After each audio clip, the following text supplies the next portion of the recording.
श्रीमान् वेङ्कटनाथार्यः कवितार्किककेसरी वेदान्ताचार्यवर्यो मे सन्निधत्तां सदाहृदि अस्मद्गुरुपरम्परायै நமः. அந்தர்யாமியாக சர்வ காரணனாக இருக்கிறதுனால எல்லா சப்தங்களும் விஷ்ணுவனிடத்திலேயே நாராயணனிடத்திலேயே எல்லாம் அன்வயிக்கும்.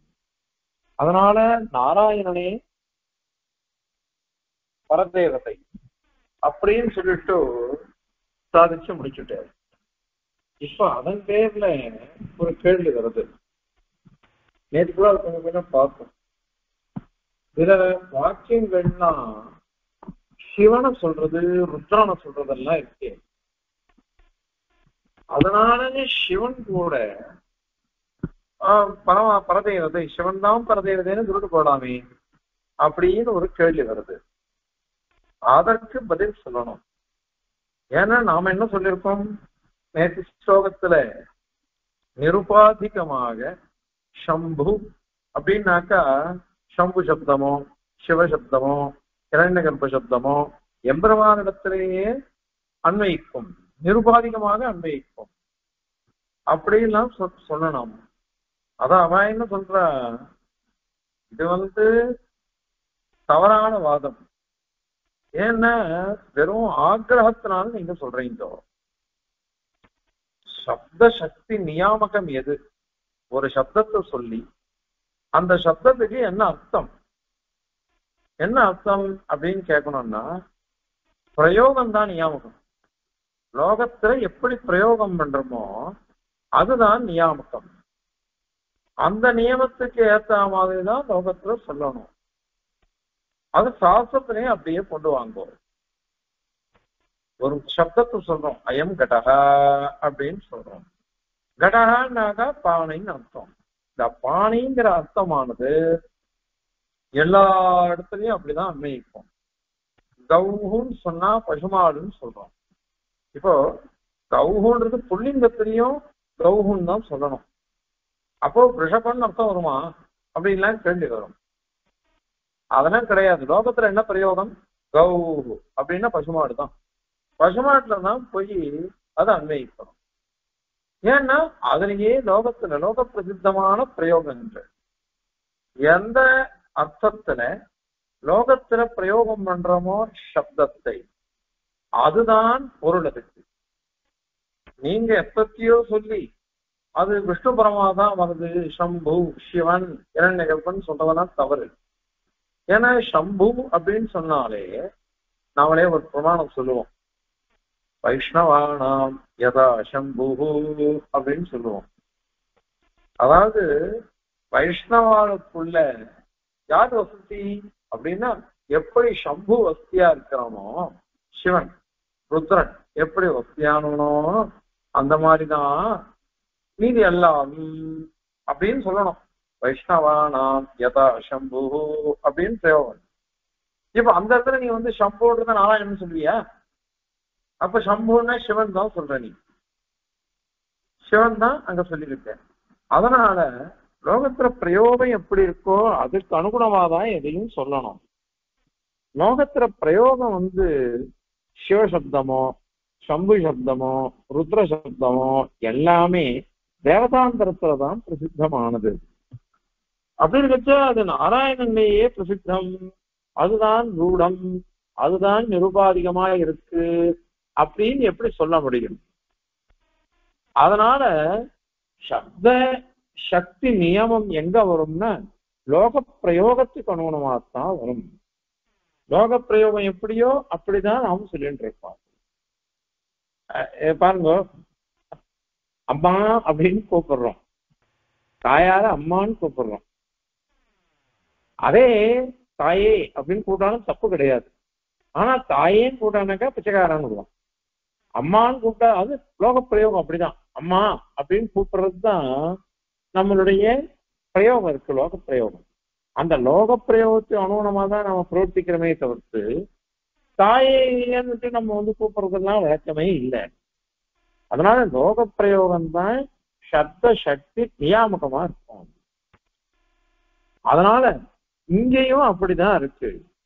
சம்பு சப்தத்துக்கோ சிவசப்தத்துக்கோ அத மாதிரிதான் சொல்லணும். அதனால சில வாக்கியங்கள்லாம் இருக்கே, அந்த வாக்கியங்களுக்கெல்லாம் அர்த்தம் இதுலதான் வருது.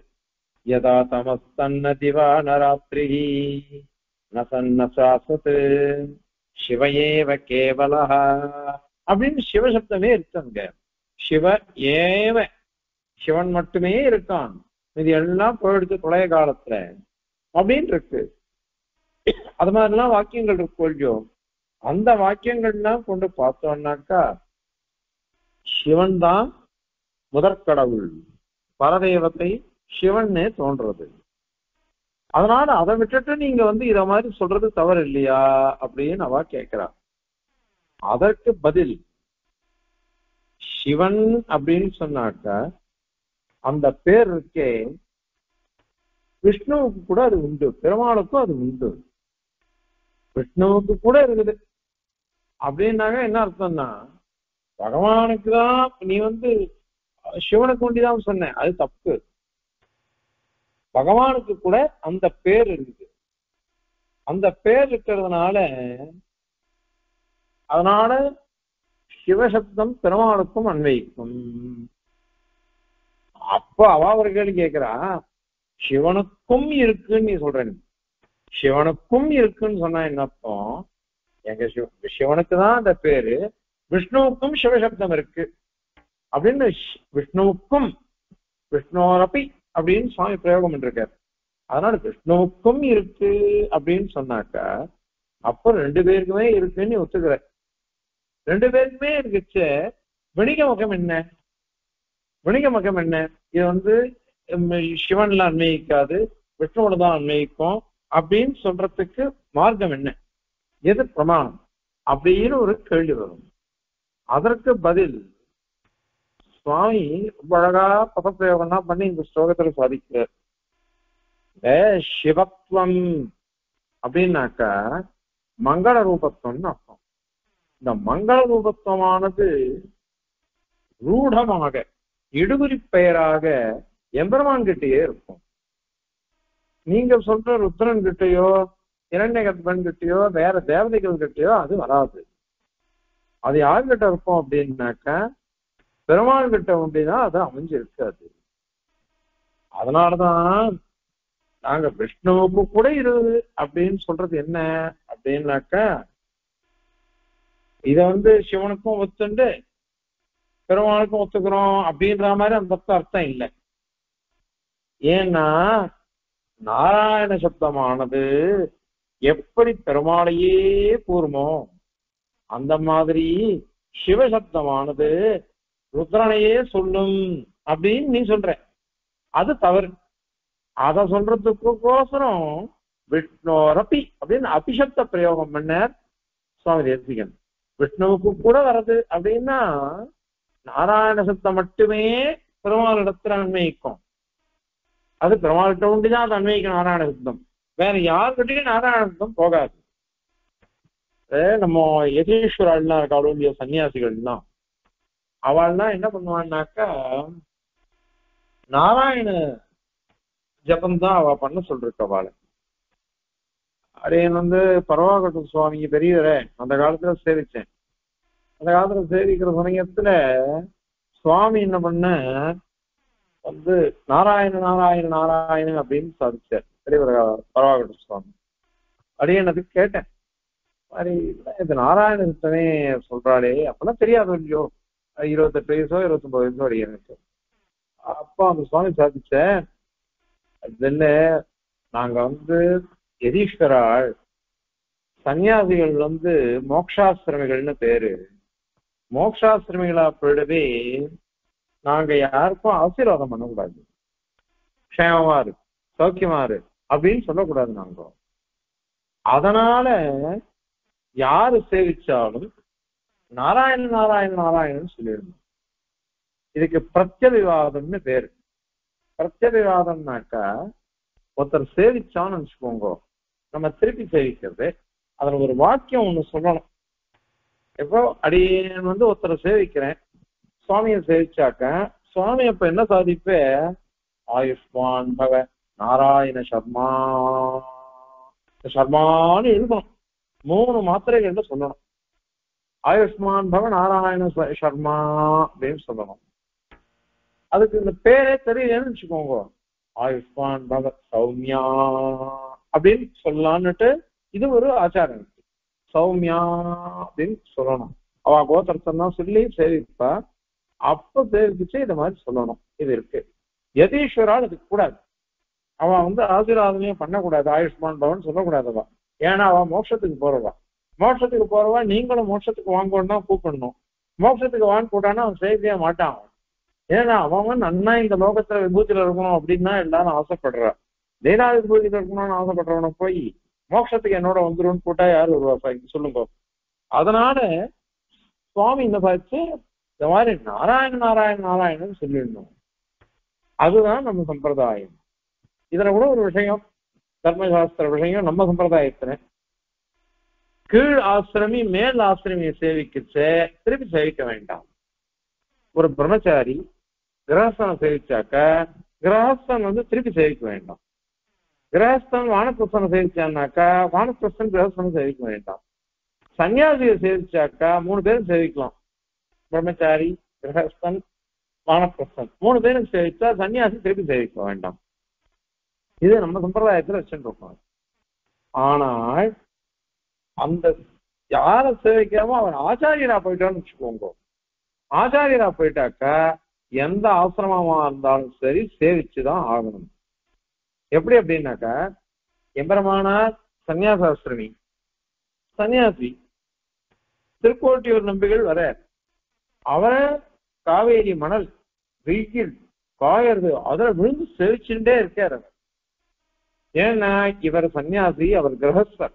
திருக்கோட்டியூர் நம்பிகள் சேவிச்சுட்டே இருக்கார். அத மாதிரி வழுத்தூர் ஆண்டவன் அவர் திருக்குழந்தை தேசியன் கிரகஸ்தர். கிரகஸ்தர் ஆனவரை இவரை சேவிச்சார். காரணம் என்னன்னா பிரம்ம வித்யா பிரதாத்தாக்கள், பிரம்ம வித்தியை அனுஷ்டிச்சு இது அனுகிரகிச்சவா, அத மாதிரி சமாதானம் பண்ணி வச்சவா, பரநியாசம் பண்ணி வச்சவா. இப்படிப்பட்ட ஆச்சாரியால எந்த ஆசிரமியா இருந்தாலும் சேவிச்சிடணும். அதெல்லாம் இருக்கு. இது தர்மசாஸ்திரம். இதெல்லாம் விட்டுருங்க. இப்போ இப்ப இந்த நாராயணன் சொல்லணும்னு சாதிச்சார் சுவாமி. அதே மாதிரி அவளுக்கு சொல்ல அவ இதுவாயிட்டான்னு வச்சுக்கோங்க, பரம பூஜிட்டா திருநாடு அலங்கரிச்சுட்டான்னாக்கா அவளுக்கு கைங்கரியம் பண்ற சமயத்துல அப்ப என்ன சொல்லணும்னாக்கா அங்க சொல்லணும், இந்த மகான் சொல்றச்ச நாராயணஸ்ய அப்படின்னு பண்ணணும். யதீஸ்வரானா நாராயணார் அப்படின்னு பேர். பெருமானுக்கு எப்படி பண்ணணுமோ அது மாதிரி பண்ணணும். அரியன் பரவாகட்ட சுவாமிக்கு அந்திம இதுல பரமபுரிசை இருந்தேன். இங்க முதல் நாள் பரமபுரிச்சார், அடுத்த நாள் தான் அவருக்கு இது பண்ணினார் திருப்பள்ளிப்படுத்துறது. அப்போ அங்க இருந்த அடியேன். அப்போ பெருமாளுக்கு திருவாராதனம் பண்ணுவா பாருங்க, அந்த மாதிரியே திருவாராதனம் பண்ணி திருமஞ்சனம் பெருமாளுக்கு பண்ற மாதிரி பண்ணி எல்லாம் பண்ணினான். அப்போ சங்கல்பம் எப்படின்னாக்கா அவர் குமாரர் தான் பண்ணார். குமாரர் பண்ணச்ச இங்க சங்கல்பம் சர்மா சொன்னார், வதூடு கோத்திரஸ்ய ராஜகோபால சர்மனா மம சன்யஸ்திது நாராயணஸ்தியன்னு பண்ணினார். அத்வைதிகளும் நாராயணஸ்தியன்னு சொல்லுவார், இல்லைன்னா பிரம்மீபூதஸ்திய அப்படின்னு சொல்லுவார். அதனால நாராயணன் சொல்றதுதான் ரூபம். அது இந்த நாராயண சித்தமாலும் சாட்சாத் பரமாத்மாவை சொல்றது.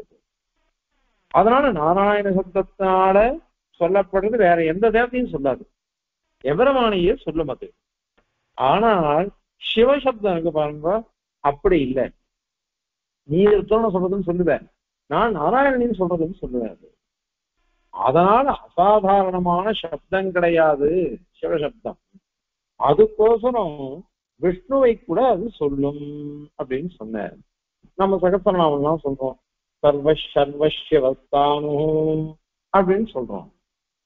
சர்வஹா ஷர்வஹா சிவஹா ஸ்தானு. இந்த வாக்கியங்கள்ல அந்த சிவஹா சர்வஹா ஸ்தானுன்னா அது பண்றோம், அந்த இது சிவனை சொல்லும் அது. ஆனால் இங்கேயும் என்ன இருக்குன்னாக்கா பெருமான சொல்றதாக விஷ்ணு சகஸ்ரநாமத்துல பீஷ்மாச்சாரியர் உபதேசிக்கிறார். அதனால இதுதான் அர்த்தம். இது ஆர்ஷ பிரயோகம். ஆர்ஷ பிரயோகம் பிரதானம். மகாகவி பிரயோகம் பிரதானம். அந்த மாதிரி லோக பிரயோகம் தான் சொன்னா இப்போ பூர்வபக்ஷி லோக பிரயோகத்தை வச்சுட்டுதான் சப்த சக்தியை நிர்ணயம் பண்ணணும் அப்படின்னு சொன்னான். இப்ப அதற்கு பதில் இப்ப சுவாமி என்ன சாதிக்கிற ஆர்ஷ பிரயோகம் இருக்கு. சர்வகா சர்வகா சிவகான் இருக்கு. மகர்ஷியான வியாசர் சொல்றது அது பீஷ்ம முகேன சிவகான்னாக பெருமாளுக்கு திருநாமம் உண்டு அப்படின்னு இருக்கு. இது விஷ்ணு சகஸ்ரநாமத்துல இருக்கு. அதனால இது ஆர்ஷ பிரயோகம் இருக்கு. அத மாதிரி லோகத்துல லௌகிக பிரயோகம் ஒண்ணு இருக்கு. ஊருக்கு ஒருத்தர் போற ஊருக்கு போகச்ச அப்ப என்ன சொல்லணும்? சிவாஸ்தே பந்தான சந்து அப்படின்னு சொல்லுவார். உன்னுடைய பிரயாணம் மார்க்கம் இது மங்களகரமா இருக்கட்டும், மங்களகரமா உன்னுடைய பிரயாணம் இருக்கட்டும் அப்படின்னு சொல்றோம். இந்த மங்களகரமா இருக்கிறதுன்றது பொதுவா சிவசப்தத்தினால மங்களம் தான் சொல்லப்பட்டதா இருக்கு. இப்ப அந்த சிவபெருமானையே சொல்றதுன்னு அவன் சொல்றாரு இல்லையோ, அப்படின்னா சிவாக அப்படின்னு பகுஜன் எப்படி வந்தது? பந்தானகன்னா மார்க்கங்கள் பிரயாணங்கள், உன்னுடைய பிரயாணங்கள்லாம் மங்களகரமானவைகளாக இருக்கட்டும். அவ ஏகவச்சனம் வர வேண்டிய இடத்துல பகுவச்சனம் வந்திருக்குது. பகுவச்சனம் எப்படி வந்தது அப்படின்னா மங்களார்த்தத்துலதான் சிவசப்தமானது பிரயோகம் பண்ணப்படுறது. அத மாதிரி தவ வர்த்தனி வர்த்ததாம் சிவம், உன்னுடைய மார்க்கத்துல மங்களம் இருக்கட்டும், வர்த்ததாம் சிவம் அப்படின்னு லோகத்துல சொல்றோம். அது அதனால சிவசப்தமானது மங்களகரமாக தான் இருக்கும். நாவல்பாக்கம் அமணியார் சுவாமி பெரிய பண்டிதர், அவர் ராஷ்டிரபதி அவார்டு வாங்கினவர். அவர் எழுதியிருக்கார் சிவன்ற சப்தமானது விசேஷணமா தான் இருக்கும், அப்ஜெக்டிவா தான் இருக்கும். அது என்னைக்கும் விசேஷமா மாறாது. ஏதாவது பெருமாள் சிவன் மங்களகரமா இருக்க, தாயார் மங்களகரமா இருக்கா, இந்த மங்களகரமா இருக்கிறது விசேஷமா தான் இருக்கும். அது மாத்திரம் இல்ல, கோஷங்கள் நம்ம சம்ஸ்கிருத கோஷங்கள்லாம் இருக்கே, அமர கோஷம் எல்லாம் சொல்றது சிவம் பத்ரம் கல்யாணம் மங்களம் சுபம் அப்படின்னு இருக்கு. சிவம் பத்ரம் கல்யாணம் மங்களம் சுபம் இதெல்லாம் பரியாய பதங்கள். மங்களகரமா இருக்கிறது நம்ம சொல்ற மாதிரி பத்திரமா போயிட்டு வா, பத்திரமா இரு, பத்ரகாளி. பத்ரகாளின்னா ராட்சசின்னு அர்த்தம் நம்ம லோகத்துல இப்ப பிரயோகம். ஆனால் பத்ரகாலினா மங்களகரமானதுன்னு அர்த்தம். அது நீ பத்ரம் மங்களகரமா இருக்கட்டும், மங்களமா போயிட்டு வா, சுபமா போயிட்டு வா அப்படின்றதுக்கு பத்ர சப்தம். கல்யாண சப்தம் பாகவதத்துல அதே மாதிரி மகாபாரதத்துலாம் ஒரு ஸ்திரீயை கூப்பிடுற சமயத்துல கல்யாணி அப்படின்னு கூப்பிடுவாங்க. மங்களகரமானவளே அப்படின்னு அர்த்தம். சாவித்திரியை அவன் கூப்பிடுறான் கல்யாணி கல்யாணி அப்படின்னு கூப்பிடுறான், மங்களகரமானவன் அர்த்தம். அதனால மங்களம் சுபம் கல்யாணம் பத்ரம் சிவம் இதெல்லாம் பரியாய பதங்களா இருக்கு, சமான அர்த்தமா இருக்கு, ஒரே அர்த்தத்தை சொல்றதுக்கோசரம் வந்தது. அதனால இந்த கோஷம் நீ தான் சொன்ன பிரயோகம்தான் சப்த சக்தியை நிர்ணயம் பண்ணும். சப்தத்தினுடைய அர்த்தத்தை லௌகிக பிரயோகம் லோகத்துல எந்த பிரயோகம் பண்றோமோ அதுதான் நிர்ணயிக்கும் அப்படின்னு நீ சொன்ன. இப்ப இங்கேயும் சிவசப்தம் இருக்கு. சிவசப்தம் மங்களார்த்தத்துலதான் இருக்காது. அதுல கூட சரி, மகாபாரதத்துல சகசநாமத்தை சொல்லும் பொழுது பவித்ரானாம் பவித்ரம் யோ மங்களானாம் ச மங்களம் அப்படின்னு சொல்றோம். பெருமானம் சொல்றது மங்களானாம் ச மங்களம். சுவாமி தேசியன் என்ன பண்ணாரு? வானாதீன பிரதிபவாம் மங்களம் மங்களானாம். பெருமாள் மங்களானாம் ச மங்களமா இருக்க, அவருக்கும் மங்களகரமா இருக்கிறவோ அவ்வளோ அப்படின்னு பிராட்டியை சொல்லிட்டு போயிட்டார் ஸ்ரீ சுவாமி. அதனால மங்களகரமா இருக்கிறதுன்ற அர்த்தத்துல பெருமாளுக்கே சொல்றது, பெருமாள் தான் பரம மங்களமா இருக்கான். அதனால சிவசப்தமானது விஷ்ணுவரிடத்திலேயே பூர்ணமான அர்த்தத்தை உடையதா இருக்குது. மீதி இடத்துல நீங்க சொல்லணும்னா உபச்சாரமா தான் சொல்லணும். பகவான் அப்படின்னு சொல்லச்சு விஷ்ணுபுராணம் சொல்றது பகவான் இது சப்தோயம் ததா புருஷ இத்யபி. நிருபாதீதவர்த்தேதே வாசுதேவே சனாதனே தத்ர பூஜ்யபதார்த்தோக்திः பரிபாஷா சமன்விதः சப்தோயம் நோபசாரேன கன்யத்ர ஹி உபசாரதः அப்படின்னு பராசரன் சொல்லிட்டு போயிருக்கார். இந்த பராசரன் சொல்றதுனால என்ன அர்த்தம்? பகவான்ற சப்தமானது அது என்ன பண்றதுன்னாக்கா புருஷன்ற சப்தம் ரெண்டுமே வாசுதேவனான சனாதனம் எப்பொழுதும் ஒரே மாதிரியே இருக்கக்கூடிய எம்பெருமானான வாசுதேவனிடத்திலேயே நிருபாதிகமா இருக்கு. இந்த சப்தமானது நிருபாதிகமா இருக்குது. பகவத் சப்தமோ புருஷ சப்தமோ அத மாதிரி நாராயண சப்தம்லாம் கூட. ஆனால் சில இடத்துல பகவான் பாதராயணா, பகவான் சூத்திரகாரகா, பகவான் பாஷ்யகாரகா அப்படின்னு கரூர் சுவாமி எழுதியிருந்தார். அந்த கரூர் சுவாமி தேசிகன் சொல்லச்சு பகவான் வேதாந்த தேசிகா அப்படின்னு சாதிப்பார். பகவத் சப்தம் போடுவார் தேசிகன். ஏன்னா எம்பெருமானுடைய சாட்சாத் அவதான், அதனால அவளை கௌரவிக்கணும்னு அவன் கௌரவமா போடுவார். அந்த மாதிரி இடத்தெல்லாம் சப்தோயம் நோபசாரீன அந்நத்ரப்சுபசாரதா. மீதி இடத்தெல்லாம் பகவத் சப்தமோ புருட சப்தமோ இந்த மாதிரி சப்தங்கள்லாம் பிரயோகம் பண்ணினாக்கா அதெல்லாம் உபச்சாரத்துக்கு தான் இருக்கும். அத மாதிரிதான் சிவசப்தம், பிரம்மசப்தம், ருத்ர சப்தம், கிரண்ய கர்ப்ப சப்தம், இந்த மாதிரி எந்த சப்தங்களை சொன்னாலும் அவைகள்லாம் மீதி எல்லா அர்த்தத்திலையும் உபச்சாரம் மட்டுமே. பெருமாள் கிட்ட ஒண்டிதான் பூர்ணமான அர்த்தத்தை உடையது அப்படின்னு சொல்லிட்டார். அதனால சிவசப்தம் படிக்கப்பட்டிருக்குன்றதுனால இது அப்படின்லாம் சொல்லக்கூடாது, ருத்ரனை தான் சொல்றதெல்லாம் கிடையாது. சரி, இவ்வளவு சொன்னீங்க. ஆனால் ஸ்வேதாஸ்வர உபனிஷத்து என்ன சொல்றது? யதா தமஹா தன்னதிவான ராத்திரி நசத்து நச அசத்து சிவையேவ கேவலா அப்படின்னு இருக்கு. எப்போ தமசு பிரகிருதியினுடைய அந்திமாவஸ்தா, அந்திம நிலை, அந்த தமசு எப்போ இருந்ததோ அப்பொழுது ந திவா, அது அந்த மாதிரி எப்படி இருக்கும்னு நினைச்சு கூட பார்க்க முடியல. பகலும் இல்லை, இரவும் இல்லை, இருப்பதும் இல்லை, இல்லாததும் இல்லை, வேற என்னதான் இருந்தது? சிவையேவ கேவலா, மங்களம் மட்டும்தான் இருந்தது, மங்களம் மட்டும்தான் இருந்தது. சிவன் தான் இருந்தான் அப்படின்னு அவ சொல்றாரு. சிவையேவ கேவலக, அவன் மட்டுமே இருந்தான்னு அபரந்திருந்து. அதனால சிருஷ்டிக்கு முன்பு பிரளய தசையில சிவன் மட்டுமே இருந்தான்னு இருந்ததே, அதுக்கு நீ என்ன பதில் சொல்லுவே அப்படின்னு கேள்வி வரும். அதுக்கு சுவாமி என்ன சாதிக்கிறார் பதில்? இதுவும் தவறானதுதான்.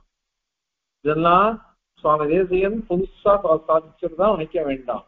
தேசிகன் மாத்திரம் ஓரான் வழிவந்த சம்பிரதாயத்துல எழுந்துள்ள மகான். அதனால தன்னுடைய பெரியவாழ்லாம் என்ன உபதேசிச்சாலோ அதை தான் சாதிப்பார். இதுல என்ன செய்யணும்னா அப்பிள்ளார் சாதிச்ச விஷயங்கள், அப்பிள்ளாருக்கு சாதிச்சது நடாது உருமாள், நடாது உருமாளுக்கு சாதிச்சது எங்களாழ்வான், எங்களாழ்வானுக்கு சாதிச்சது எம்பெருமானார். இப்படியே கிரமமா போறது. ஏன் இதுக்கு எதுக்கு சொல்லணும் அப்படின்னாக்கா, இவர் ஆள வந்தார், அவர் புருஷன் நன்மையான்னு கிரந்தம் பண்ணினார். அதுக்கப்புறம் எம்பெருமானார் சில இடத்துல சொல்லிட்டு போயிருக்கார். தத்துவசாரத்துல நடாது உருமாள் நிறைய ஸ்லோகத்துல இதெல்லாம் உச்சாரம் பண்ணி சொல்லிருக்கார். அவரே புருஷத்துவ நிர்ணயம்ன்ற ஒரு புத்தகம் எழுதி அதுலயும் இதெல்லாம் சாதிச்சிருக்கார். சுகப்பிரகாசிகையில சர்வ வியாக்கியானாதிகரணத்துல நிறைய பிரமாணங்கள், இது மாதிரி அவ கேட்கிற பிரமாணங்கள்லாம் காமிச்சு அத்தனைக்கும் பதில் சொல்லி விஷ்ணுவே நாராயணனே பரதேவதை அப்படின்னு அவர் சாதிச்சிருக்கார். இது அத்தனையும் வச்சுட்டுதான் நம்மளுடைய சுவாமி தேசிகன் இங்க அத்தனையும் சாதிக்கிறார்.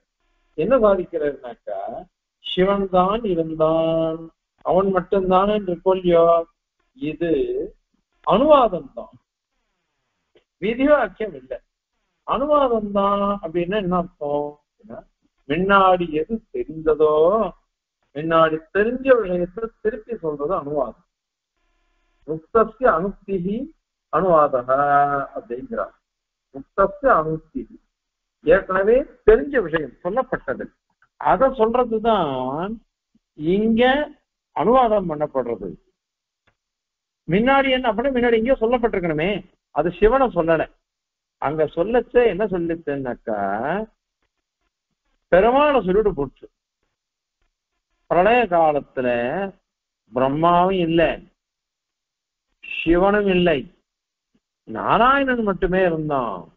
ந பிரம்மா நேஷானஹா அப்படின்லாம் சொல்லிட்டு போட்டு மகோபனிஷத். மகோபனிஷத்து அது மாதிரி சொல்றதுனால நாராயணனே இருந்தான், வேறு யாருமே இல்லை அப்படின்னு சொல்லிட்டு போயிருக்கு. அப்படி சொல்லிட்டு போனதுனால அதை கொண்டுதான் இங்க பார்க்கணும். அதுதான் விதாயக வாக்கியம்.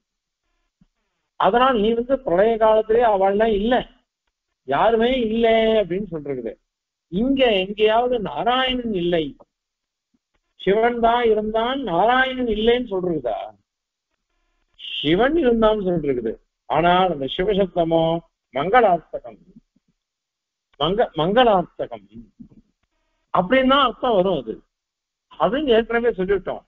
அதனால இது வெறும் ஏற்கனவே எப்படி தெரியறது, ஏற்கனவே சொல்லப்பட்டிருக்கு அப்படின்றது எப்படி தெரியும் அப்படின்னாக்கா அங்க யதா அப்படின்னு இருக்கு. யதா தமஹா தன்ன திவான ராத்திரி அப்படின்னு இருக்கு. யதா தமஹா, யதா அப்படின்னு எப்பொழுது அப்படின்றது. எப்பொழுது, எங்கு, வா சப்தம், வை சப்தம், நனு சப்தம், இத மாதிரி சப்தங்கள்லாம் இருந்ததுன்னு அனுவாத ஸ்வரூப வாக்கியங்கள் அப்படின்னுட்டு நிர்ணயம் பண்றக்கா, மீமாம்சகால நிர்ணயம் பண்றக்கா, பாஷ்யகாரன் சாதிச்சிருக்காரு.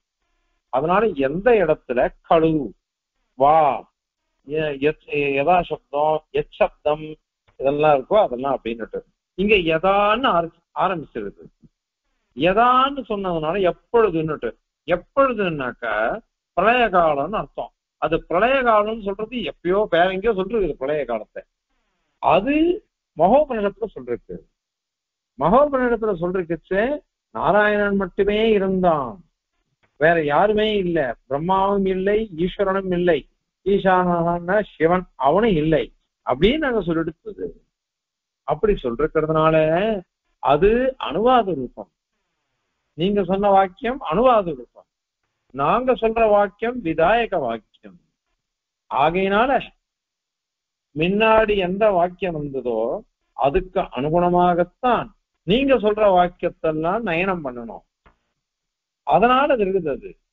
அது மட்டும் நல்ல சுபாலோபுரணத்துல சொன்னச்ச எஸ்ய தமசரீரம் அப்படின்னு சொல்லிட்டு போயிடுச்சு. நேற்றையே பார்த்தோம்.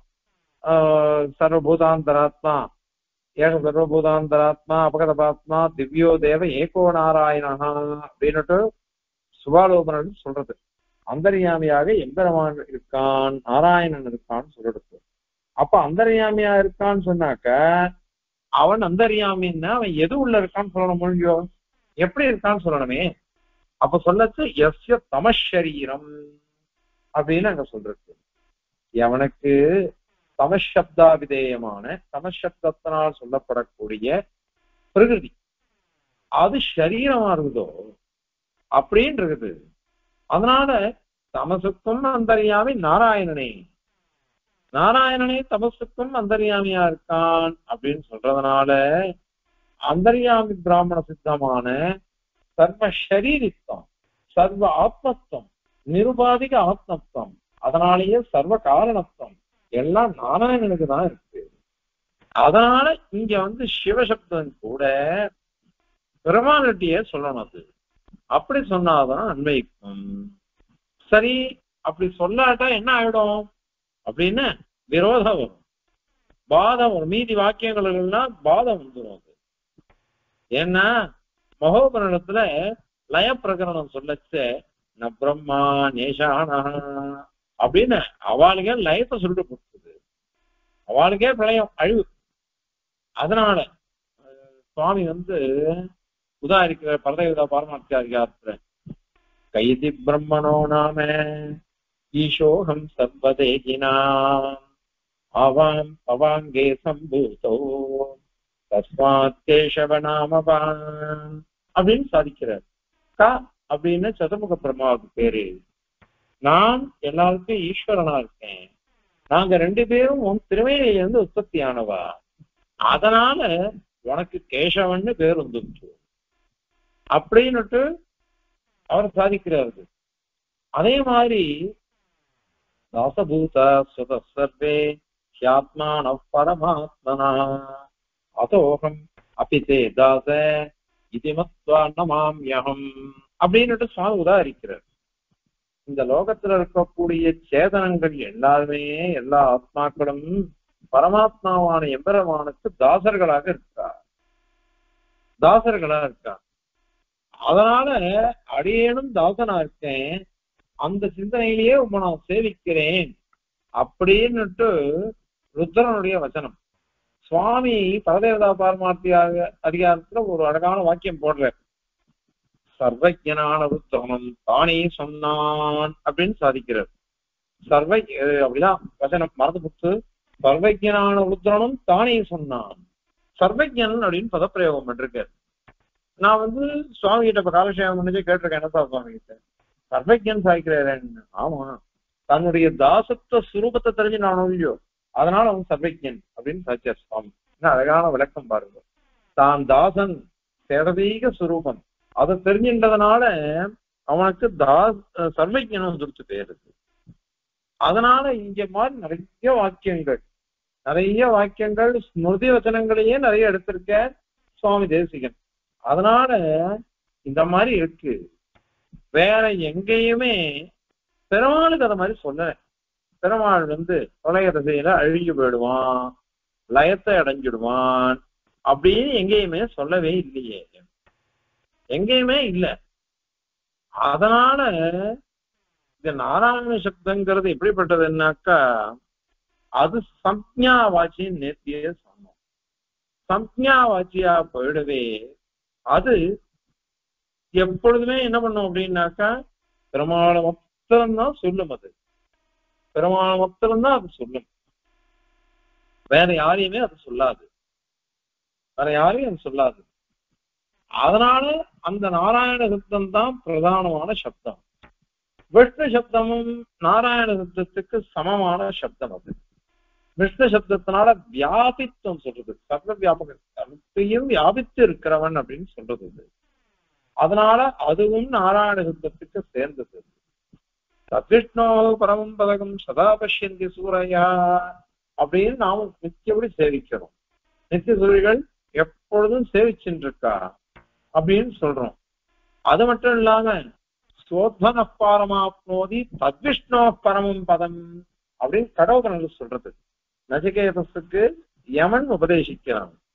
அதுல இந்த மார்க்கத்தினுடைய அந்திம இது இடம் எல்லை அது எதுனாக்க விஷ்ணுவனுடைய பரமபதம், அதை அடைகிறான் அப்படின்னுட்டு நாட்டிகேதாக்கினுடைய பலனை யமன் சொல்றான். விஷ்ணுவனுடைய பரமபதத்தையே அடைவான் அப்படின்னு அங்க இருக்கு.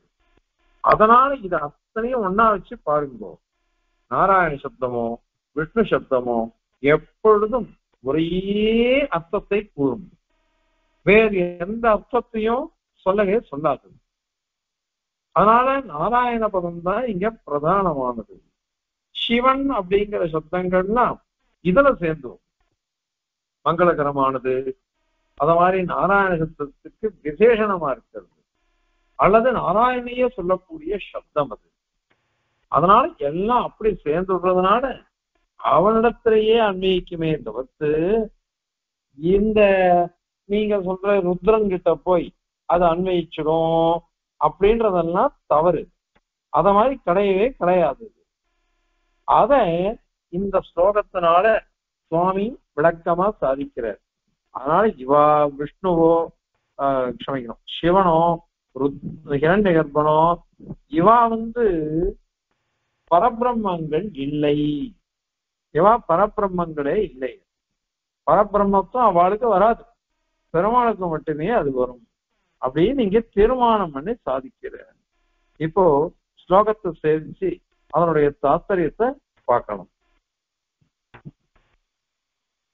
விஷ்ணோரபி அஸ்தி அபிக்யா சிவ இதி சுபதாரூடிஹி அத்ர அனுபாதிஹி தஸ்மாத் யேயஹ ஸ்ருதோஸௌ சிவ இதி சிவ ஏவேதி வாக்கியம் து அனுக்திஹி முக்தம் நாராயணாதிஷ்டிதமிதி ச தமஹ அநேகபாதோ அன்யதா ஸ்யாத் பிரம்மேஷாதேஹ மஹத்யாம் உபனிஷதி லயாத்யுக்தமேவம் து நாத்ர அப்படின்னு சாதிக்கிறார். சிவ இது அபிக்யா, அபிக்யா பேர், சிவன் என்கிற பேரு விஷ்ணோரபி அஸ்தி, எம்பெருமானான நாராயணனுக்கும் சிவன் அப்படிங்கிற பேர் இருக்கு. அப்படின்னா விஷ்ணோரபி அப்படின்னு அபிஷப்தம் போட்டியே, விஷ்ணு கூட இருக்குன்னாக்க அப்ப சிவனுக்கு தான் பிரதானமான அர்த்தம், விஷ்ணு கூட அது இருக்கட்டுமே அப்படின்னு தானே நீ சொல்ற மாதிரி ஆயிடும். அப்படின்னா அது தப்பு. அனுபாதி, அனுபாதி நீ உன்னுடைய ருத்ரனுக்கு சொல்றதெல்லாம் ஏதோ ஒரு காரணத்தினாலதான் சிவன் சொல்லணும், ஏதோ ஒரு காரணத்தினாலதான். ஏன் அப்படின்னா ருத்ரன் பெருமாள் என்ன பண்ண, சதுர்முகனை படைச்சுட்டார். சதுர்முகன் பிரஜைகள்லாம் சிருஷ்டிக்கணும்னு ஆரம்பிச்சார். அவருக்கு மானச புத்திராள்லாம் சனத்குமாரன், சனத் சுஜாதர், சனகர், சனகநந்தனர் இவாள்லாம் அவதரிச்சுட்டா. அவளை பார்த்து பிரம்மா சொன்ன, ஓ பிரஜைகளை சிருஷ்டி பண்ணுங்கோ அப்படின்னு அவர் சொன்னார். உடனே அவா சொல்லிவிட்டா, நாங்கள்லாம் யோகிகள், ஸ்வயமாகத விஜானாக நிவர்த்தியும் தர்மமாஸ்திதாக அப்படின்னு நாங்க இருப்போம், நாங்களாம் இந்த பிரஜைகள்லாம் சிருஷ்டிச்சுட்டு இருக்க மாட்டோம், எங்களுக்கு வேற வேலை இல்லையான்னா அப்படின்னு சொல்லிட்டு அவ. அதனால கோபம் வந்துருச்சு சதுர்முக பிரம்மாவுக்கு. ரெண்டு கண்ணையும் நெரிச்சுண்டே, ரெண்டு புருவங்களும் நெரிச்சுண்டது. நெரிச்சுண்ட உடனே அது நடுவுலேருந்து எகிரி குதிச்சார், பிறந்தார் ருத்ரன். ருத்ரன் பிறந்தார், ஒரு விழுந்தது. விழுந்த உடனே அழுதுண்டே கேட்டுதான், நான் என்ன பண்ணணும் அப்படின்னு அழுதுண்டே கேட்டது அது. உடனே சதுர்முக பிரம்மன், நீ அழுது யோசியோ, நீ ருத்ரன், நீ அழுதாக்கா ருத்ரன்னு பேர். ருததி அப்படின்னா அழகுதுன்னு அர்த்தம். அதனால ரோதன் சொல்ற முறையே ரோதனை அப்ப எடுத்து, ரோதனை என்ன அர்த்தம், அழகுதுன்னு அர்த்தம். அதனால அழகு, நான் என்ன பண்ணணும்னு கேட்டார் அவர் இந்த ருத்ரன். சிருஷ்டி பண்ணு அப்படின்னார். ருத்ரன் ஒழிஞ்சோ பூதகணங்கள் பிசாசெல்லாம் நிறைய சிருஷ்டி பண்ணி எடுத்து, எங்க பார்த்தாலும் பூதங்கள், எங்க பார்த்தாலும் பிசாசிகள். இப்படி இருந்தாக எப்படி இருக்கும்? உடனே கஷ்டப்பட்டு அதுக்கப்புறம் பிரஜாபதிகள்லாம் சிருஷ்டி பண்ணி அவளை கொண்டு சிருஷ்டி பண்ணார் அப்படின்னு இருக்கு புராண கதைகள். இப்போ இவர் கணக்க வசந்தவரா இருந்தாக்கா, இவரே மங்களகரமானவரா இருந்தாக்கா ருத்ரன், இவர் என்ன பண்றணும்? மங்களகரமா எல்லாத்தையும் சிருஷ்டிச்சிருக்கலாமே. அதை விட்டுட்டு ருத்ரபூமி, ஸ்மசானம், சுடுகாடு, அங்க இருக்கக்கூடிய பேய் பிசாசன்னா உட்காந்து இவர் சிருஷ்டிச்சுட்டு போட்டாரே. அப்படி இருக்கு, அவருக்கு எப்படி மங்களத்துவம் வரும்? அதனால ஏதோ ஒரு காரணத்தினால வந்திருக்கு. அந்த காரணம் தான் நேத்தியே சொன்னோம், பாதோதக்கேன விதிரதேன சிவா பவந்தி, பெருமாளுடைய திருவடி தாமரைகள்ல பட்ட தீர்த்தம் அது கங்கா தீர்த்தம். அந்த தீர்த்தம் சிரசிரப்பட்டது, அதனால அவர் சிவனா போயிட்டார், மங்களகரமா போயிட்டார் அப்படின்னுட்டு அந்த மாதிரி ஒரு உபாதி, ஏதோ ஒரு காரணத்தை கொண்டுதான் சிவனுக்கு சிவன்னு பேர் வந்தது. ஆனால் எம்பெருமானுக்கு அப்படி இல்லை. அனுபாதி சிவதாரூடி, இந்த சிவதானாக சிவத்துவம், மங்களகரத்துவம். இந்த மங்கள ரூபமானது ரூடமா இருக்கு, பெருமாளுக்கு ஒண்டிதான் அது ரூடம், இடுகுறி பெயராவே அமைஞ்சிடுச்சு. அர்த்தமும் அன்வயிக்கும், இடுகுறி பெயரும் அன்வயிக்கும்.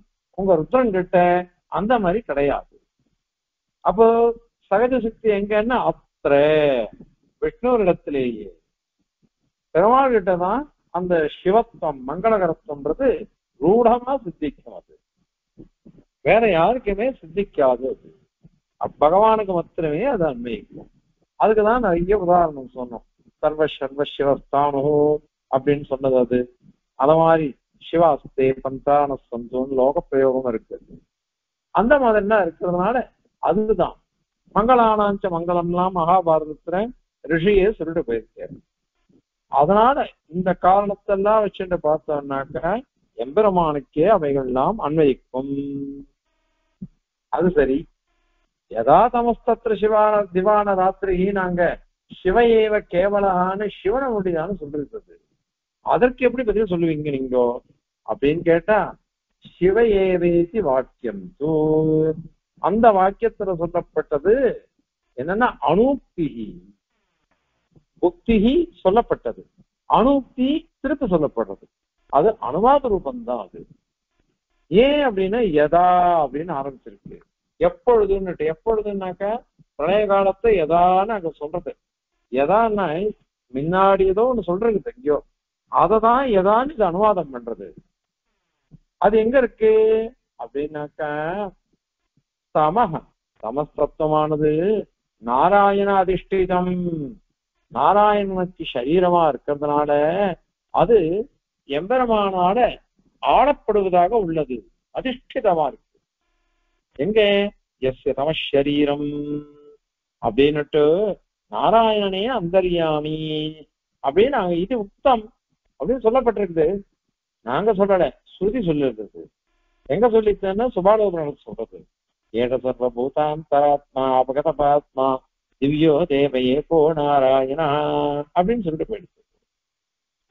அதனால சிவையேவ கேவலகா அப்படிங்கிற இடத்துல கூட சிவசப்தத்தினால் சொல்லப்பட்டவனும் விஷ்ணுதான், சிவன் நாராயணனே. அந்யதா இந்த மாதிரி நாங்க அங்கீகரிக்கிற, நான் ஒதுக்க மாட்டேன்னு சொன்னாக்க அனங்கீகாரமா பண்ண பாதக பல பிரமாணங்களுக்கு பாதம் வந்துடும், பாதிக்கப்பட்டுடும். நிறைய ஸ்ருதிகள் சொல்றது, மகோபனிஷத்து, நாராயண உபனிஷத்து, கடோபனிஷத்து, இத மாதிரி எத்தனையோ உபனிஷத்துக்கள். அந்த உபனிஷத்துக்கள் அனைத்துமே நாராயணனையே பரதேவதையாக சொல்லிட்டு போயிடுச்சு, நாராயணனே சர்வாந்தரியாமையா சொல்லிட்டு போயிடுச்சு, நாராயணனே சர்வ காரணம்னு சொல்லிட்டு, நாராயணனே மங்களகரமானவன் அப்படின்னு சொல்லிட்டு போயிடுச்சு. அதுக்கெல்லாம் விரோதம் வந்துடும்.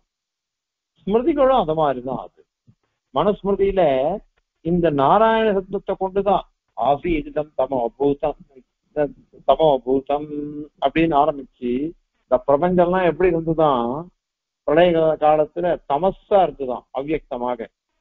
அது என்ன எடுத்து நாராயணனால படைக்கப்பட்டது. அங்க நாராயண சப்தத்தையே சொல்லி மனு வர்ணிக்கிறார் சிருஷ்டி பிரகரணத்தை. இப்போ மனுங்கிறவ சர்வஹிதைஷி, அவர் எது சொல்றதோ எத்வை கிஞ்ச மனு ரவதது தத் பேஷஜம் அப்படின்னு வேத வாக்கியமே சொல்றது. மனு எதை சாதிக்கிறேரோ அது அப்பவே நமக்கு பேஷஜம், ஔஷதம், மருந்தா இருக்கு. மருந்து என்ன பண்ணும்? நல்லதையே பண்ண, நமக்கு இதத்தையே பண்ணக்கூடியது. அதனால இது மனு சொன்னதனையே நமக்கு பேஷஜமா இருக்கு அப்படின்னு வேத வாக்கியமே நமக்கு சொல்றது. அந்த காரணத்தினால அந்த வாக்கியங்களுக்கெல்லாம் விரோதம் வந்துடும். நீங்க சொல்றது சிவன் மாத்திரமே காரணம், சிவன் தான் அந்தர்யாமி, சிவன் தான் பரதேவதைன்னு சொன்னாக்கா அப்ப அதுக்கெல்லாம் விரோதம் வந்துடும். விரோதம் வர்றதுனால அதை அங்கீகரிக்க கூடாது. அது மட்டுமல்ல, இந்த நாராயண பாரமியத்தை சொல்லக்கூடியது மகோபனிஷத்து. மகோபனிஷத்து முழுக்க முழுக்க முழுக்க பிரம்மா நாராயணா, சக்கரஸ்ய நாராயணா, சிவஸ்ய நாராயணா, எல்லாம் நாராயணன் நாராயணன் நாராயணன் சொல்லிட்டு போயிடுச்சு. கடைசியில சொல்லும் பொழுது ந பிரம்மா நேஷானா அப்படின்னு சொல்லுவோம். நம்ம கோயில்லாம் இது நடக்கும், துவாதச ஆராதனை நடக்கும். அது தேவபெருமாள் சொன்னதுல அந்த சமயத்துல போனதில்லை, நாவல் பாக்கத்துல என் சேவிச்சிருக்கேன். நாவல் பாக்கத்துல சேவிக்கிற சமயத்துல எல்லாம் அத்தியனம் பண்ணவா அவன் அத்தனை பேரும் இந்த மகோபனிஷத் வாக்கியத்தை சொல்லுவா. அப்போ பிரம்மா, அதுவும் வளையப்பேட்ட சுவாமி, யஜ்ஞவராச்சார் சுவாமி, இதுல இருந்த திருவடிக்கணில இந்த தொச்சு சுவாமி சாதிப்பார். அந்த மகான் இவர், அமணியார் சுவாமி, இவெல்லாம் ஒன்னா வந்து கம்பீரமா சொல்லுவா. இந்த மகோபரக வாக்கியங்கள் எல்லாம் சொல்லுவா. அற்புதமா இருக்கும் அது. எல்லாரும் நாராயணன், எல்லாமே நாராயணன் தான் அப்படின்னு சொல்லுவா. இந்த நாராயண பாரமியத்தை இதற்காக வேற எப்படி சொல்ல முடியும்? அதனால நாராயணனே அமைத்தம் அப்படின்னு சொல்றது அது. அதனால சொல்றது மாத்தியாம் உபனிஷதி, மகோபனிஷத்துல ந பிரம்மா நேஷானா அப்படின்னு இது பிரம்ம ருத்ராதீனம். பிரம்மன், பிரம்மா, ருத்ரன், இந்திரன், இத மாதிரி எல்லாரையுமே லயாதி, எல்லாருக்கும் லயம், உற்பத்தி, பிரளயம், ஸ்திதி அனைத்தும் நாராயணதீனமா இருக்கு அப்படின்னுட்டு உத்தம் அங்க ஸ்பஷ்டமா சொல்லப்பட்டிருக்கிறது. அந்த மாதிரி எம்பெருமானிடத்துல இருக்கா. பகவானான நாராயணனுக்கு லயம் வரும், உற்பத்தி வரும், நாசம் வரும் அப்படின்னு எழுதாது. அந்த மாதிரி சொல்லவே படல. உத்தம் அந்த மாதிரி காரணத்தினால நாராயணனுக்கே பாரம்யம் இருக்கு. பரதேவதான்னா நாராயணன் தான், வேற யாருமே கிடையாது அப்படிங்கிறது இந்த ஸ்லோகத்தினால. இந்த ஸ்லோகத்தினால எப்படின்னாக்கா, போன ஸ்லோகத்துல சொல்லப்பட்டது நாராயணனுக்கே வரும் சொல்லுது அயோக விவட்சேதம். நாராயணனுக்கு பாரம்யம் வராது அப்படின்னு கேள்வி கேட்டாக்கா அது கண்ணம் பண்ண. இந்த ஸ்லோகத்துல எப்படின்னாக்கா, வேற யாருக்காவது வரட்டுமே அப்படின்னு கேள்வி கேட்டா அது வராதுன்னு அந்யோக விவட்சேதம். இன்னொருத்தருக்கு பரத்துவம் வருமா அப்படின்றது வராது, அத சொல்லணும். அந்யோக விவட்சேதம் இன்னொருத்தருக்கு இது வரவே வராதுன்னு சொல்றது அப்படின்றது சொல்றதுக்கோசரம் இந்த ஸ்லோகம் வந்திருக்காது. அதனால பிரம்மருத்ரன், பிரம்மா ருத்ரன், இந்த பிரம்மாவுக்கும் இதே பதில் தான். கிரண்யகர் அதை சொல்லல சுவாமி, பின்னாடியும் சொல்ல போறேன், முன்னாடியும் சொல்லிருக்காரு. கிரண்ய கர்ப்பன் அப்படின்னு சொன்னாலும் அது சாட்சாத் பரமாத்மாவை தான் சொல்லும். இப்ப முக்திநாத் போயிருந்தோம், நிறைய பெருமாள் கண்டகியில நிறைய எடுத்துன்னு வந்தோம். எல்லாம் என்னது, கிரண்ய கர்ப்பர் பெருமாள் தான் ஆண்டவன் சாதிச்சிருக்கார். கிரண்ய கர்ப்பர் அப்படின்னாக்க திருமுகம் இல்லாம இருக்கும், வதனமே இருக்காது. அதாவது ஓட்டைன்னு சொல்றோம் பாருங்க, ரந்திரம் அது இருக்காது. வெறும் உருண்டை உருண்டையா இருக்கும், நீட்டா இருக்கும், மடிச்சிருக்கும், அப்படியே இதுவா இருக்கும். இந்த மாதிரி பெருமாள் தான் அங்க நிறைய கிடைச்சார். அதை எடுத்துன்னு வந்தோம். போக்குறால வந்தாக்கா ஒரு பெரிய பேக் உள்ள வச்சுட்டேன் இல்லையா. அத செக்கிங் பண்ணச்ச என்னவோ உள்ள வச்சிருக்கேன், எடுத்து காமிச்சாதான் ஆச்சுட்டான் அவன். அதை எடுத்து காமிச்சேன். என்ன சுவாமி இது ஒரு ஸ்டோன்ஸ் அப்படின்னா, சாலகிராமம்னு அவன் சொல்றான். எனக்கு நேபாளில போக்குறால இது சாலகிராமம் இல்லையே, வெறும் ஸ்டோன் ஆச்சுன்றான். அவனுக்கு சாலகிராமம்னா திருமுகத்தோட இருந்தாதான், ரந்தரத்தோட இருந்தாதான் அவனுக்கு சாலகிராமம்ன்றான். நான் சொன்னேன் இதெல்லாம் இரண்ய கர்ப்பமூர்த்தின்னு. அவனுக்கு சிரிப்பு வந்துருச்சு, அவனுக்கு அதெல்லாம் புரியல. ஏன்னா ஹிந்தி அரைக்குறை இங்கிலீஷு, எனக்கு ஒண்ணுமே தெரியாது, அதனால புரியல. அவன் சிரிச்சுனே எடுத்துன்னு போங்கன்னுட்டான் அவன். இப்படிதான் கிடைச்சது அது. ஆனால் அந்த மூர்த்திக்கு ஹிரண்ய கர்ப்பன்னு பேரு. ஹிரண்ய கர்ப்பன் பேரு பெருமாளுக்கு தான் இந்த ஹிரண்ய கர்ப்போ பூகர்பா அப்படின்னுட்டு சகசநாமம் சொல்றது. இப்படி நீங்க எந்த சப்தத்தை சொன்னாலும் அந்த சப்தங்கள் அனைத்துமே பெருமாளைத்தான் சொல்றது. நிருபாதிகமா பெருமாளை சொல்லும். அது மீதி எல்லாம் சோபாதிகமா சொல்ல போறது. பின்னாடி இந்திர சப்தத்துக்கெல்லாம் அர்த்தம் சாதிக்க போற இங்கேயே. அதனால அது பெருமாளுக்கு மாத்திரம்தான் வரும். சிவசப்தமோ, அத மாதிரி பிரம்மா, சதுர்முக பிரம்மான்ற சப்தமோ, வேதா, தாத்தா, அது மாதிரி ஹிரண்ய கர்ப்பன், இத மாதிரி சப்தங்கள்லாம் கூட பெருமாளுக்கு ஒன்றுதான் அன்வயிக்குமே தவிர்த்து வேற யாருக்குமே அன்வயிக்காது. ஆகவே எம்பெருமானே இங்க பரதேவத்தை, அவா கிடையாது அப்படின்னு சொல்றது அது. அதை இந்த ஸ்லோகத்தினால சாதிக்கிற. இப்ப ஸ்லோகத்தை சேவிக்கலாம். விஷ்ணோரபி அஸ்யபிக்யா சிவ இதி சுபதாரூடிரத்ரானுபாதிஹி தஸ்மாத் ஏயஹ ஸ்ருதோசௌ சிவ இதி சிவ ஏவேதி வாக்கியம் து அனோக்திஹி உக்தம் नारायणाधिष्ठितमिति च समः अनेकपादो अन्यथा स्यात् ब्रह्मेशादेः महत्याम् उपनिषदि लयाद्युक्तमेवं तु नात्र कवितार्किकसिंहाय कल्याणगुणशालिने श्रीमते वेङ्कटेशाय वेदान्तगुरवे नमः। अस्मद्गुरुपरम्परायै नमः।